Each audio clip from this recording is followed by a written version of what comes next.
Hi everyone, Brian here wishing you a great Friday and a wonderful weekend ahead. We're looking at the prophets right now in the kind of middle of the, or actually sort of, they fill up the kind of last third of the Hebrew Bible. And they're an interesting group of guys, but as we've been saying in this entire series, we're looking at them as a string of individuals who, in the midst of very real political realities, experienced a word from God. And we've been talking about how we experience that. I have a long-standing concern that a lot of, especially Episcopalians, but a lot of other mainline Christians, kind of think of the biblical period as an age of miracles, an age when God did extraordinary things in people's lives that no longer happen today.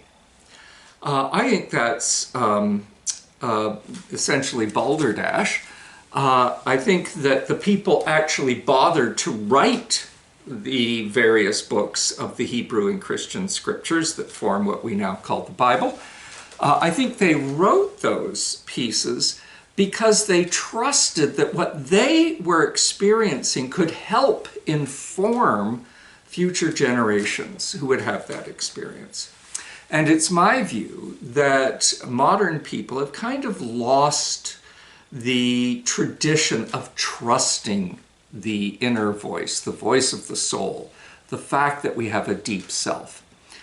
Because that deep self, the voice of the soul, speaks in its own way, for its own reasons, from its own sources, we tend to think, oh, that's, something fuzzy that's going on in my brain, or it's an anthropological way of helping human beings who had no fur, claws, or fangs to survive as a community, but it's no longer, these fuzzy thoughts are no longer necessary, even if they're kind of hardwired into our brains. So we have this modern idea that the only reality is the concrete reality on the outside that we can hypothesize about, measure, scientifically analyze, and then prove the scientific output of testing and etc. through technological innovation. And if the technology works, then obviously the science behind it was correct. The other thing we've been saying, of course, is that there's absolutely nothing wrong with that outward look, science, technology. These are all glorious things. Even the secular humanism that's emerged from the modern scientific era is glorious in that it's pursuing, how do human beings have the healthiest relationships with themselves, with their neighbors, and with the physical world around them. How do we benefit human beings without destroying either each other or the world that sustains us all? So that's all glorious and good. In the same way, we're not critiquing those who look to Scripture for ancient history or a theological understanding of how God interacts with God's people. We're just saying that that needs to be balanced with the voice of the soul, the awareness of the deep self, and what that's like. What's interesting about the prophets, of course, is that, kind of like modern people, their vision of the interior message that they comprehend, and as we said, beginning right with Abraham, it's not just hearing the voice of God, it's discerning that this is in fact the voice of the divine, that this is not just some crazy idea I've come up with and want to get on a soapbox and preach. And so the prophets are tested in this way, even if they come across as some crazy, curmudgeonly old men that do harangue the people. They do come across that way, but In a sense, I would say the modern haranguers are trying to copy the Old Testament prophets, not the other way around. It's not that they're trying to be curmudgeonly. They're actually working very hard to listen carefully for the voice of the divine, and then discern what that voice is in the world around them.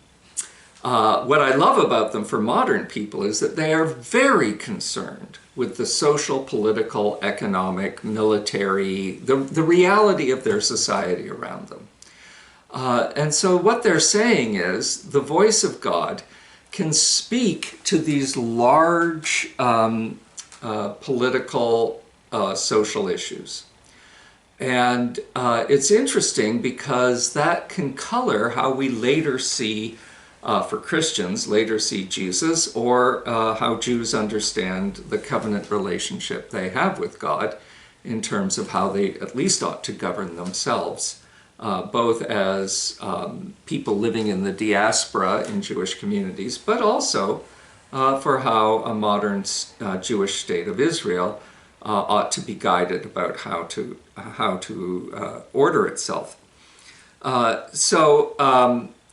But again, we want to come back and really kind of enjoy and look at the fact that these prophets are motivated by their own inner sense that God has called them.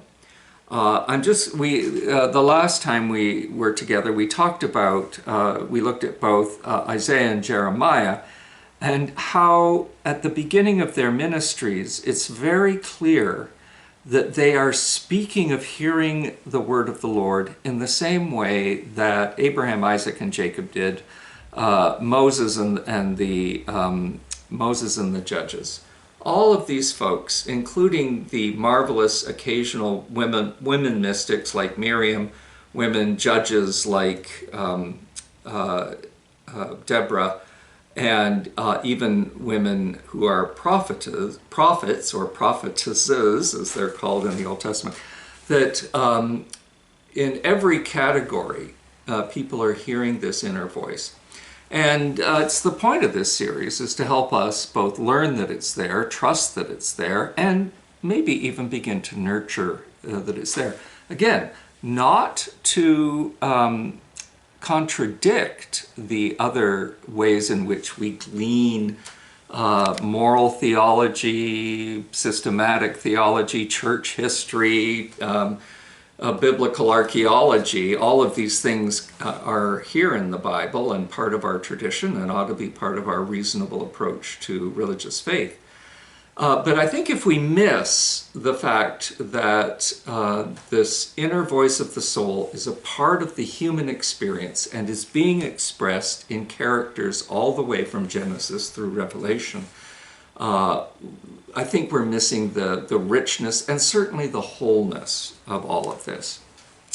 Part of my own interest in this is that when I was a very young boy, preschool, I had my first kind of intrusive experience of the inner voice of the divine. I've talked about the bell curve before, that there are people kind of over here who are really deaf and dumb to the voice of the soul. It's very hard for them to relate to this because they've had very little experience of it. But I would say even such people know when something is awesome or beautiful or touching or grievous or horrifying. All of those categories are things that are enshrined and find their energy really at least the surface level of the soul. It's kind of where the soul connects to our regular everyday personalities. And it's a part of everyday life that we imbue life with these ideas of significance and beauty are, just there. Something's important to us. But there are these people who find it very, very difficult. Then I said there's a big bell curve that goes over to the kinds of people who cannot not know this word of God working in them. They hear the voice of the soul on a regular basis. They actually have to shut it off. It's I have a few friends now who live with tinnitus, and the idea of tinnitus is the only real solution to this constant ringing that happens in one's ear is to ignore it. There's really no cure for it. I guess you can have some surgery or something. But if you can learn to just pay no attention to it, it doesn't sort of bother people so much anymore. That's a perfect analogy for what these folks experience in terms of the ongoing voice of the soul. It's always there. It's part of their lives. Most of them, especially in this modern secular world, do with the voice of their inner soul what people with tinnitus do with the ringing in their ear. They ignore it. To the point where it's a discipline to ignore it. They ignore it because they don't want to hear it. They don't want to be intruded upon by it, because it's a voice that is so unwelcome, so misunderstood, so distrusted in the world around us, so unnurtured in the world we share with others, in culture and society, and even in church. That people who do have this regular listening to the voice just suppress it all the time. When I talk about some of the experiences I've had in my own life that led me, I suppose, to an interest in this in my adult life, it's not because I'm way over here. I'm not.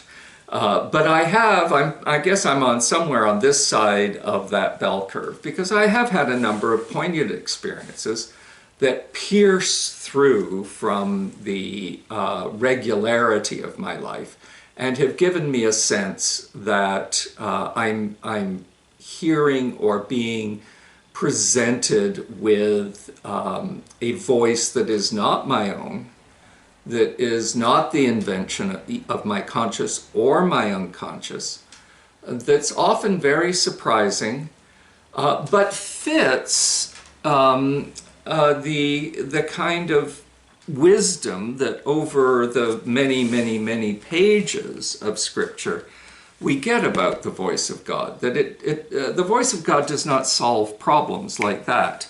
And we can get into that mode, and we're going to see in the prophets that that's not what happens all the time. We can kind of, focus in and say, oh, Moses needed a son, and he prayed and God gave him a son. That is not the I'm sorry, I was talking about Abraham. That is not the story of Abraham, and has nothing to do with his deep inner experience of the divine working within him. Yes, some of the real issues have to do with his desiring a son, what the son meant to him, etc., etc. But the point of God's relationship with Abraham was about developing this sense of what does it mean to be a man who hears, trusts, and knows this inner voice. And again, I would say that was the primary interest in every experience I've had. There have been a few over the course of my lifetime. The first was, as I said, when I was a preschooler, a young boy, in a pretty unhappy situation at home. And there was this sort of warm experience of saying, don't worry, I am with you, or your life has meaning, or I can't really even express it. That's part of the challenge of knowing these words. But the story I want to tell later happened when I was a monk at St. Gregory's Abbey in my early 20s. Or I guess it would be the second half of my 20s is when I was there. And I think that's a period in everyone's life when you're asking questions about, by the time you're 25, 26, 27, and I think the decade between 25 and 35 is a very interesting one, because we've all made commitments by that point. We all have to do what we have to do. And we begin to wonder, what are we doing? Have I made the right choices? Who am I, and where am I really headed? And for me, that involved, because I was in a monastery, and I guess because of who I am, it involved not always the happiest of outcomes. It was as though God, this voice of God, the inner part of me, was requiring me to really look clearly and strongly at who I was and why I was the way I was. Which is not simply, oh, Brian, you're just fine, and I love you, and you're my beloved son, and in you I'm well pleased. Though those words are actually true at the background, it's also, Brian, you have to confront who you really are. Your fantasy, your everyday fantasy of who you are and what your abilities are and how you interact with others is in fact not even the way they see you, let alone the way I, the author of life, knows that you really are. And those are extremely painful times. It was for me at any rate, and I've seen it over the years in many of the directees and parishioners I've had the privilege to work with. We've John of the Cross named it in terms of dark night of the soul. So these things are very real. What we get with the prophets, and we'll start to look at them more significantly, or more particularly next time, what we get with the prophets is this maturing time for all of Israel. None of the prophets are really about, quote unquote, saving themselves. They all know that they're going to share the fate of Israel and Judah. They know that it's not like the story of Lot being saved from the destruction of Sodom. They're not going to get saved in any way. They are part of the community that must come back to its sense of who it really is. They've claimed to be a covenant community, and yet not even their neighbors would look at them and say, oh, there is a group of people who are in a unique relationship with a God who is the author of all and the lover of God's own creation. Even the neighbors wouldn't see that, let alone God who is watching them. And this is the overall voice of the prophets. And it's very important for us to recognize that the voice of the soul, while it, I think, always begins with a soothing welcoming of the soul is now, as we were saying earlier, the soul is moving you deeper from simply understanding the beauty of a gorgeous sunset or the joy of welcoming a new baby into your extended family, or even sort of the realization that you have a certain addictive part of your personality and you're grateful for seeing it and being able to make those changes. It goes deeper and deeper and deeper always. And there's kind of a threshold that we cross when we cross from the soul's interaction with the normal everyday self that's interacting with the physical world around us. And we dip into the more numinous world where we recognize that the whole of creation is buoyed up by a spiritual energy that's actually visible in the world we see, but we, because of our modern scientific point of view, we neither recognize it, nor honor it, nor nurture it, nor explore it even though it's there. And so the voice of the soul dips deeper and deeper. As we saw with Abraham, eventually, and with Moses almost immediately, there was this tension between their experience of God and who they were. And bit by bit by bit, we can recognize that as we develop a relationship with the divine is coming at us and saying, your worldview, even your worldview about yourself that you think you've built up and control and can be proud of or unproud of, it doesn't matter. This worldview that you have amassed, partly received from parents, partly received from culture, partly accumulated by your own unique experiences, It's a glorious thing because it's a part of the living reality of a living and dynamic planet in this amazing universe. But it's not the entire story. And as we come to know God, the entire story comes to blend with our individual stories. And that is always a challenge for our everyday minds because we can't imagine giving up this personal constructed worldview for the larger, magnificent worldview that God offers to us. This is why I think God is always generous and kind when first coming to us, kind of like a seducer that wants us to know we are loved and befriended by the author of the universe, which is an absolute truth. But we need that absolute truth as the author of the universe invites us ever deeper into the divine view of ourselves and how we're living and the world we're living it in.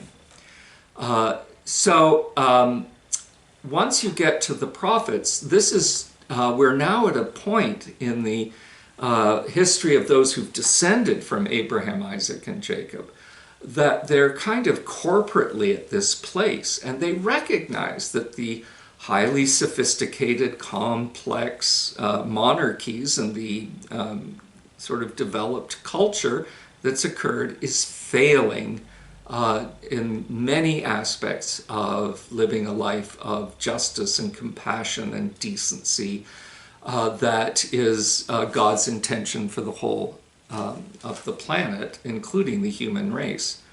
And God somehow knows how it's necessary to absolutely live in a thriving way, to live knowing we have to make use of the resources around us in order to survive, and at the same time to do that according to the holy law of God, which is you will only survive to thriving if you do it with compassion and justice and decency, if you live by hope and faith in the reality of the divine and the capacity to be charitable and compassionate towards others and toward the living planet that we live on.